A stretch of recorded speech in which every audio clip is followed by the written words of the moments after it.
সিলেটের চৈতন্যপুর উপজেলার হরিশপুর উতলারপাড় এলাকায় এই বিস্ময়কর ঘটনা দীর্ঘ ৭০ বছর ধরে মানুষের কৌতূহলের কেন্দ্রবিন্দু হয়ে আছে।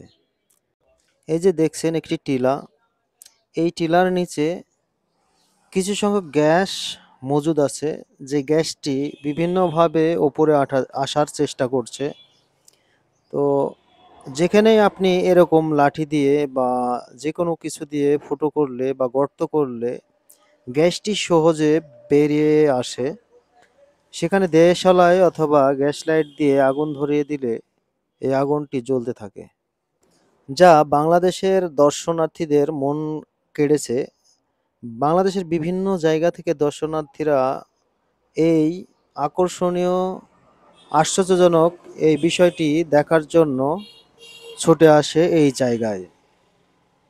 তো আমিও গিয়েছিলাম এই জায়গায় কৌতূহলবশত। সর্বপ্রথমে আমি আগুন খুঁজে পাচ্ছিলামই না যে এই পাহাড়ের নাম আগুন পাহাড় কেন?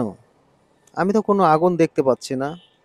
পরে কয়েকজনকে বলার পরে আমরা যে গাড়িটি রিজার্ভ নিয়েছিলাম, সেই গাড়ির ড্রাইভার বলছে, ভাই আমি আপনাদেরকে আগুন দেখাচ্ছি, এদিকে আসেন।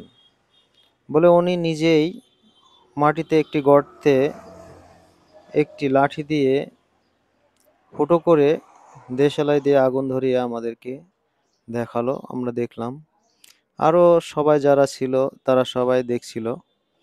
তো দেখলাম ভালোই দৃশ্যটা, এবং পাহাড়ের সাইড দিয়েও অনেক গর্ত আছে যেগুলো দিয়ে গ্যাস নির্গত হচ্ছে, এবং দেশালাই দিয়ে আগুন ধরিয়ে দিলে এখানে আগুন ধরছে।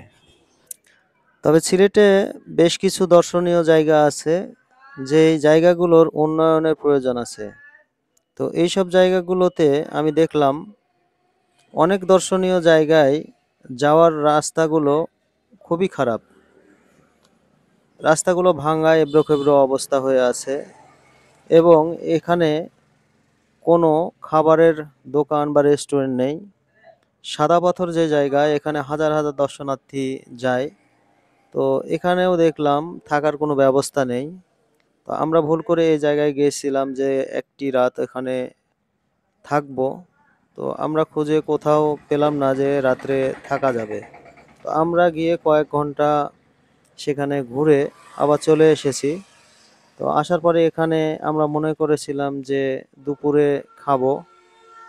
আমরা আধা ঘন্টা এদিক ওদিক ঘোরার পরেও এখানে খাবারের কোনো দোকান বা হোটেল রেস্টুরেন্ট কোনো কিছুই পাইনি।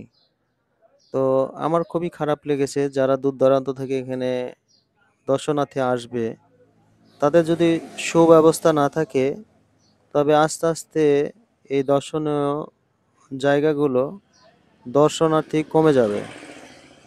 কারণ এখানে যদি খাবার এবং থাকার সুব্যবস্থা না থাকে, তাহলে দূর দূরান্ত থেকে যারা যাবে তাদের প্রচণ্ড পরিমাণে কষ্ট হবে, যেটা সবাই ভালো চোখে দেখবে না। তবে এই বিষয়গুলো নজর দেওয়া দরকার এবং সুব্যবস্থা হওয়া উচিত।